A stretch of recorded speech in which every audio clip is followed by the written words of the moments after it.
Welcome. This is my M135i. There are many like it on the internet, but this one is mine. I have modified it with an engine remap and an exhaust, and I'm going to show you today what that looks like. So I'm going to come on to the modifications in a tick, but I just had a few comments about the car generally before we go there. My last car was a 123D, which was a manual, so that was a diesel manual and a Gen 1. This is a Gen 2, 1 series of petrol and auto. I'd really hoped this car would be quite like a sports car, more so than the 123D. I always felt like that was a fast car, not really a sports car. So on a practical note,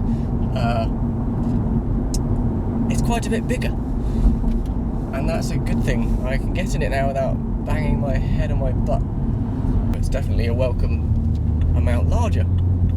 Also, really early on I noticed that it had certainly around town quite a lot better ride. That's really cool, and they are unexpected wins. I was expecting, I was imagining just an engine swap from a 123D to an M135i. I thought this diesel is lovely and fast and economical, but I'd quite like a sports car, so I'll change the engine, and this is how I get the engine in an M135i, and that'll be the difference. But yeah, it's quite a step up, which is really cool. And then the auto, it's my first auto, but it might be my last manual purchase, that last car. It's really very, very welcome in town. Yes, it's not quite as fun on a drive, but most of the time it's just preferable. So I'm really glad I went for the auto. And then, yeah, just some other thoughts about just petrol versus diesel. It's a bit of a controversial thing. I did like the 123D. It was my first Beamer, and took it on track days. And it felt really muscular, which is really cool, but it was always slightly disappointing how as you rev a diesel out, it's kind of never gets very much more exciting after the initial torque, really. Once the torque's all done, there's a bit more, and then it's finished. It doesn't take very long, and it's not very dramatic.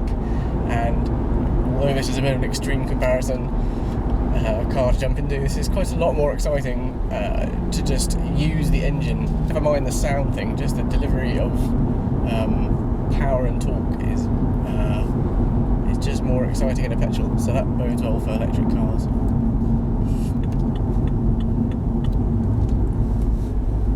And then yeah, the stock, the M135i is pretty quick, but I definitely agreed with everyone that had never spoken about it, that it's too quiet. And I had my last car tuned by DMS, and it was great. It went from sort of good to really good, the engine. And so while this M135i didn't really need to be per se faster, it took me about a week to decide after getting it that yes, I'd have a remap, and yes, I'd have a new exhaust, please. So I took the car down to Southampton to DMS Automotive, where they did the exhaust and the remap. The exhaust is an Eisenmann twin pipe jobby for my car, and the sound level is race. So after that was done, it was put up on the dyno.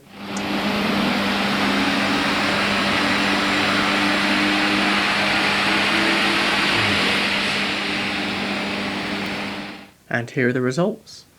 A heady 439 horsepower at 6,300 RPM and 455 pound-foot of torque at 3,500 RPM.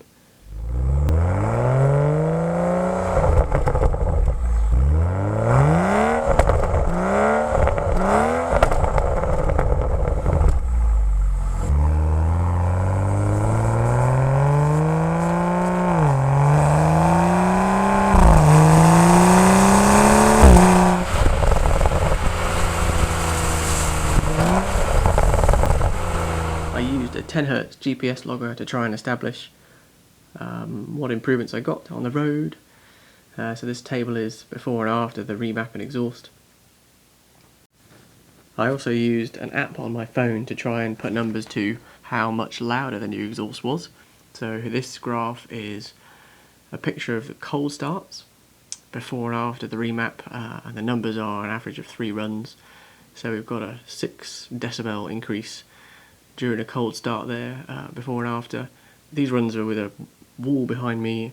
I did some other runs without the wall behind me, and the difference there is about 5 decibels. So it's not unlike driving around with the wall behind you in terms of the sound increase.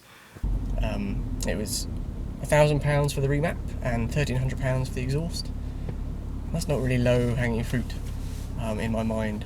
If you have one of these and you're thinking about modifying it, I love it, but it's not cheap. So in summary, for me, wow. She was lovely before any of it, but it's like someone stuck a bigger engine in. It just feels so much more like a sports car, and that's really what I wanted. The horsepower difference is enormous, and you know, I've come across Aston V8 Vantages, and I'm like, oh, they've got less horsepower than me.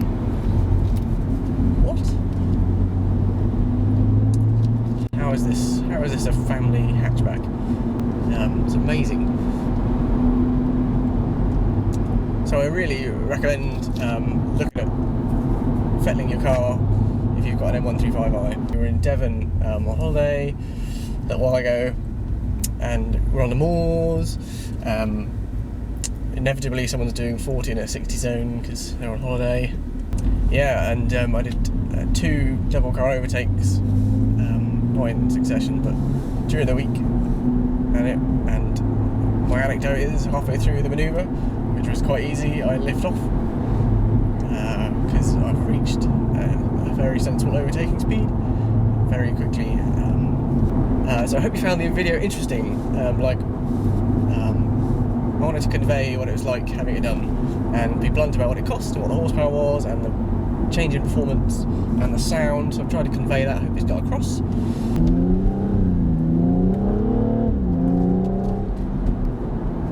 You know where it's gone immediately, and if you're a petrol head, you will love it. So thanks for watching. Hope you found some of the video interesting and exciting to watch, because I find the car very exciting to drive. Thank you.